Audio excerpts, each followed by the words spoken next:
my strength. When we talk about lifestyle, we say lifestyle is a style of living that reflects the attitude and values of a person or a group. A style of living which reflects one's attitude, one's values. Some people take lifestyle as nonchalant. They just live life, okay, this life is one, let's enjoy it. It's just once. After all, one thing will kill man. Not putting into consideration that such habits or attitudes can be hazardous to their health. Let's start off with stress. Stress. We all know that stress is something that the body doesn't really accommodate. But unfortunately, in this part of the world, we have become so part and parcel of stress. Take Lagos, for instance, the hustle and bustle of Lagos. As early as you can think of 4 a.m., 5 a.m., one is up on the road, the struggle continues before you get back home. Very late at night, we think of how we'll make ends meet, and there is no time to even think of the body or giving the body rest. Rest is another aspect, we'll come to that.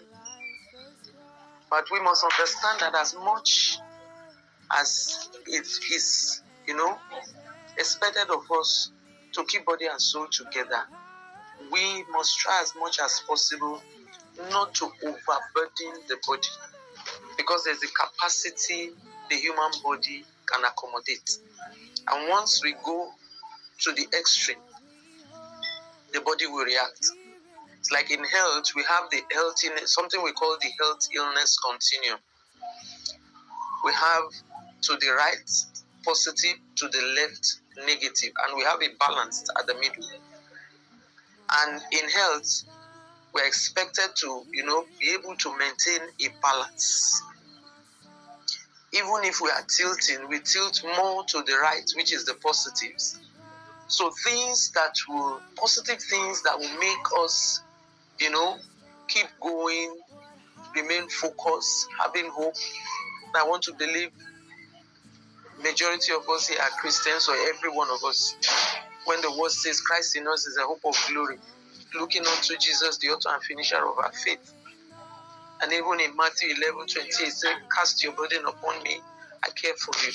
So there's no how we can carry the burden of this life, of this world by ourselves without running into trouble. But when we learn to drop it with Him, He's able to take it up for us. And in that way, we won't break down. So the healthiness continuum I'm talking about, if by any chance or any means, anyone leaves the middle line, that is the average, that is the balance, and starts tilting towards the left, and attention is not given to it, and it moves to the extreme left, then a problem comes. That's when you see people come down with depression, mental illness, and all sorts. All negative habits will begin to manifest. In easing this stress, like I said before, we can't carry the burden ourselves. We have a burden bearer we'll give to. Then we must learn also to speak out. There must be somebody we can talk to when there is an issue. You don't understand how your body feels, there must be somebody to talk to. We have our pastors there to talk to. We have health personnel. And I must stress it here, when you are meeting a health personnel, ensure you are meeting a qualified person. A qualified personnel, not the underqualified one. A qualified one that will give good counsel. By your explanation, you'll be able to tell where the problem is and what exactly to be done. If it's what such one can't handle, escalates it to higher, authorities. So we must learn to speak out when there is a problem, when there's an issue. Yes, we can't talk to everybody, but there must be somebody. A lot of suicidal attempts that we have today is because majority of them don't have who to talk to.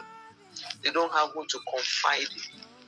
But when we learn to speak out, there's an adage that says a problem shared is half solved. Help must come. Yes, we need to pray to God. We have to pray to God. But physically, there are people we should be able to talk to.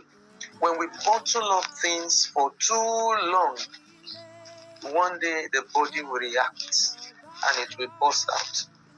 Illness. God will help us in Jesus.